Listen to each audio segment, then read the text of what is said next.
How's everyone doing today? So today we've got this new product in, and I want to tell you up front that MUCAR did send me this for free. I didn't even know this thing existed, and what it is a jump pack and an OBDII scanner, or more accurately, a code reader. But what's nice about it is if you have one of these in your car, not only do you have a jump pack in case your battery is weak or dead, you can jump start your vehicle, but you can also run codes if your check engine light comes on instead of having to run it by AutoZone and have them do it. Now just real quick, let's just read the specs here, or at least some of them. I'm not going to read them all. The model number is JS502. Hopefully you can see that. The internal battery capacity is 18,000 milliamp hours, 2.8 inch screen. Let's see here. How about the USB-A output? Is 3 amps, so obviously most of these jump packs you can plug in USB devices to charge your phone and things like that. Has a starting current, so this is the jump pack part of it, of 600 amps, which should be more than enough to start just about anything, and a peak current of 2,000 amps. So just reading the description online about this before I came out here to do this video, it's got all the protections, reverse polarity, overcharge, overcurrent, undercharge, everything that you would want, in something like this. So let's take this thing out of the box. We're going to give it a look, and we're going to try it out. We'll do the OBDII function of it, and we'll also hook it to my son's Tacoma. My plan is to disconnect the battery of the Tacoma and see if this will actually start the vehicle.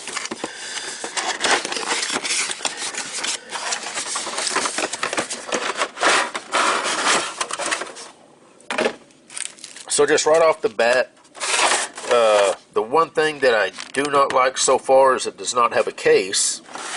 Now, a case is available. You can get the case on Amazon.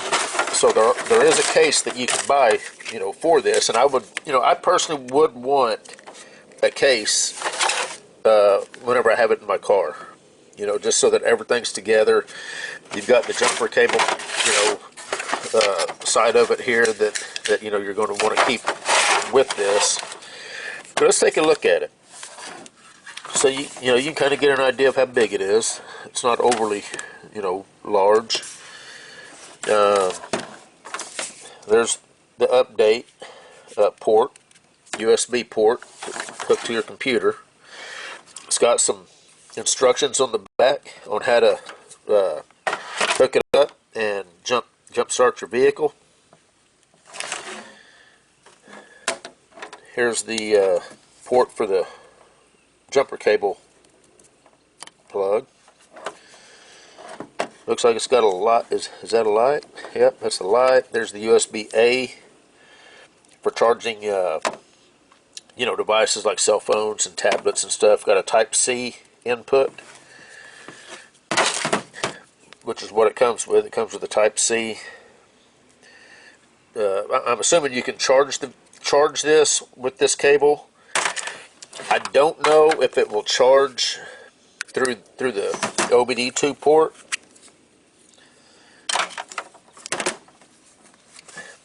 Showing to be fully charged. You see the lights there.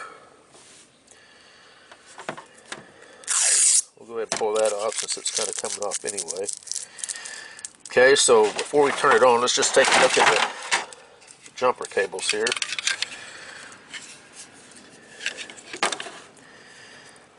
It's got a boost button right here on the adapter. It says reverse. Got a light there that says reverse, so if you have these hooked up backwards, that light should come on. It says correct. Got a little white light there, a little white LED.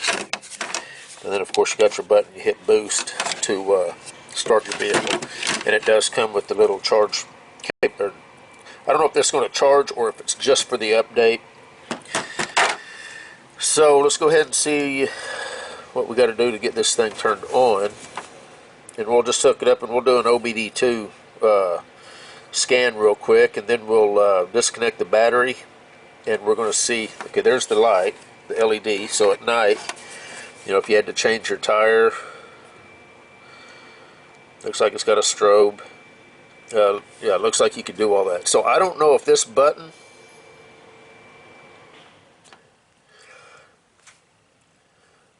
it might.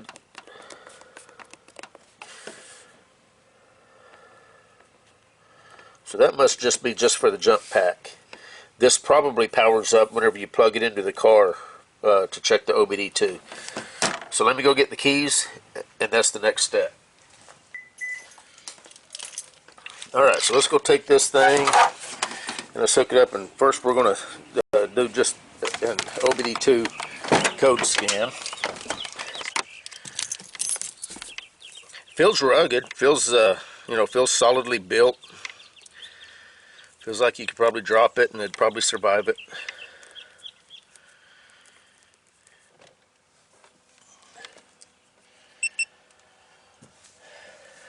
Yeah, so you see it booting up, and there it is. That didn't take long at all. Try to do this in a non-glaring fashion. So I am readiness. I don't know if this is a touch screen or not. No, it's not touch screen, but you do have a nice four-way button system here. So I'm just going to do I am readiness real quick. That looks real nice, actually. It looks like a real nice display. Oh, I need to turn the key on.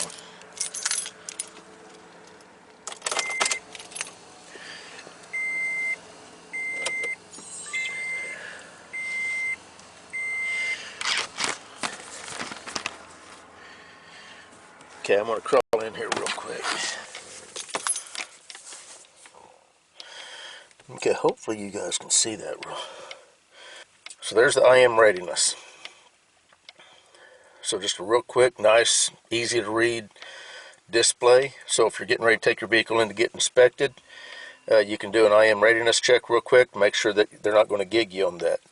It's got a nice back button. Gets you right back to the previous screen. Review. It's got a DTC lookup.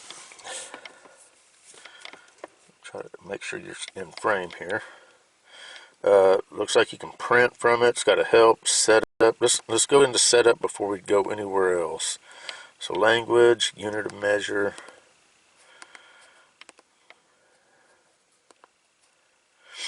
Record mode beeper. Go back. Let's hit info. And I have not, obviously you just saw me take it out of the package. I have not updated this at all. It's straight out of the box. Got some quick help items there. Just to hit print. There's no recorded data. Okay.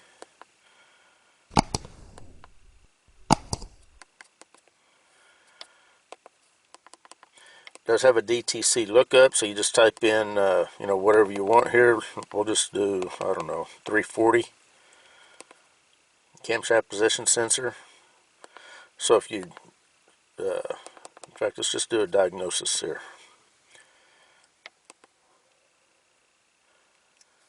Read codes. Okay, no fault codes. Of course, there's where you'd erase codes. There's your I am readiness. What is this? Data stream. Okay, let's take a look at that. We'll just view all items.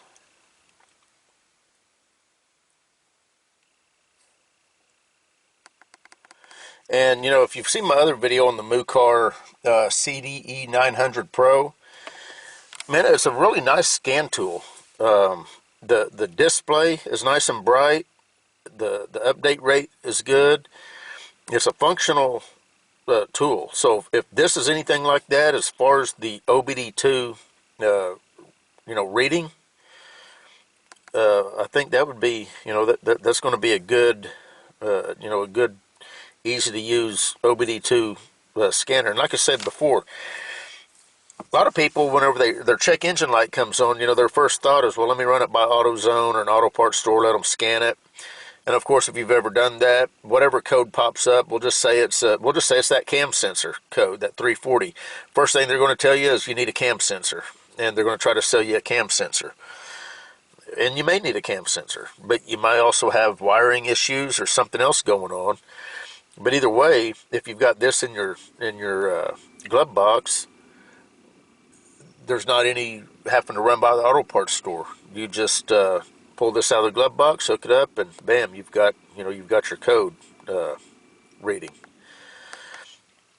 Evap system test, and in my experience, a lot of cars don't support that, so it's not the scan tool's fault if you try to do the evap system test, and if it doesn't work, that's just because the vehicle itself doesn't support it. What is this? Onboard monitoring. I'm not sure what that is. Oh, okay. Okay. Catalyst monitor bank 1 and 2. VVT misfire. So you got some pretty cool stuff there. O2 sensor monitoring. And you do have freeze frame. So, I mean, that's pretty cool to have this built into a jump pack. And yes, we are going to exit. So, why don't we do this? Let's go ahead. I'm going to disconnect the battery, just to give you another idea of what this looks like. What I like is this I am readiness button.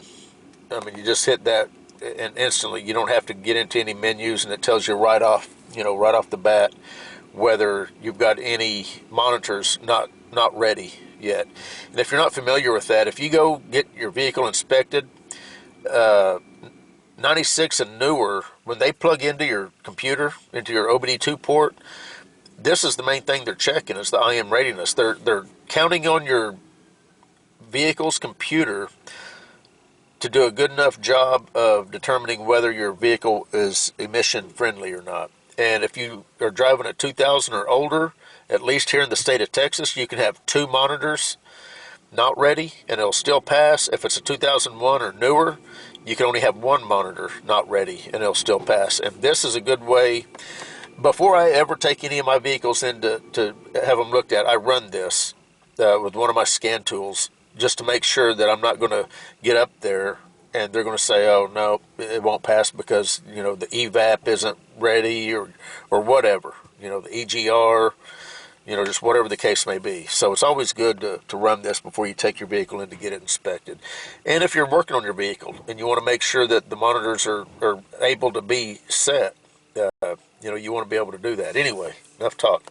Let's, I'm going to go ahead and kill the camera. I'm going to pop the hood. I'm going to disconnect the battery. We're going to hook this up.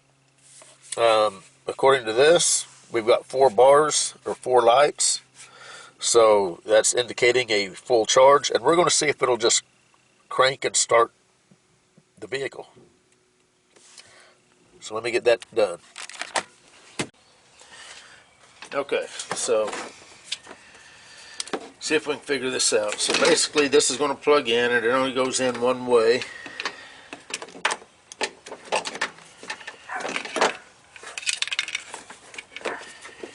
Now it's got a boost button right here.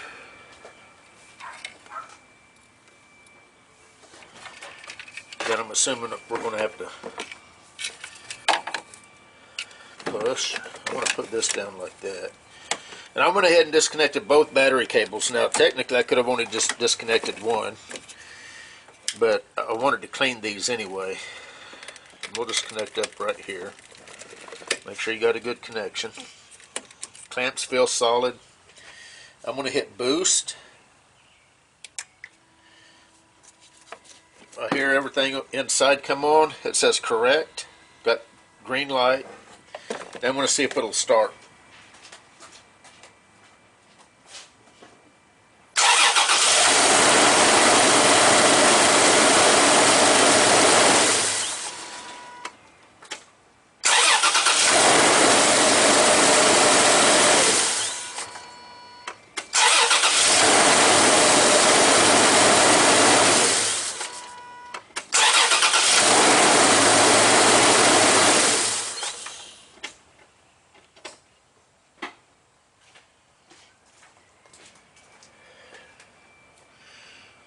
cables are not hot at all. It started four times. I'm assuming you heard that. I turned it off and started it 4 different times. So this is a V6 Tacoma. This is the 4.0 V6 Tacoma. It's a 2011 model. This thing worked great. I've got to say I'm impressed with it.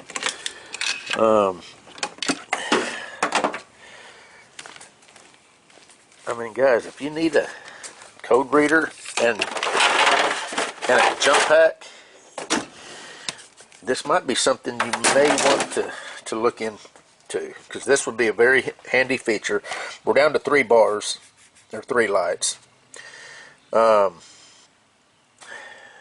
I don't know what else to say about this. You've got your code reader and you've got your jump pack all built in. Again, this is the JS, what was it, 502? Yeah, JS 502. There's the specs if you want to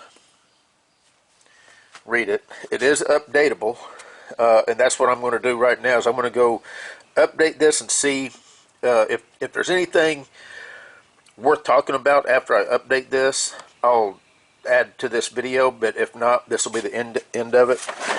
I've got a flashing light there. I don't know exactly what that means. It says correct, but it's flashing red and green. Maybe because it timed out. Whenever I tried to start it the 5th time, there was nothing there. So I think after so long, this time's that. You probably got to hit boost again. I don't know. But anyway, this just impressed me.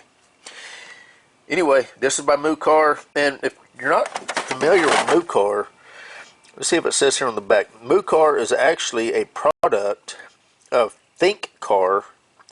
ThinkCar is who makes the Think tool scanners. And MUCAR is just another one of their brands. So, I mean, they're a solid company. Anyway, that's about it. Like I say, a case would be nice. It does not come with a case, but a case is available, and I'll list that case in the description along with this tool. Anyway, we're done. You guys take care. We'll see you.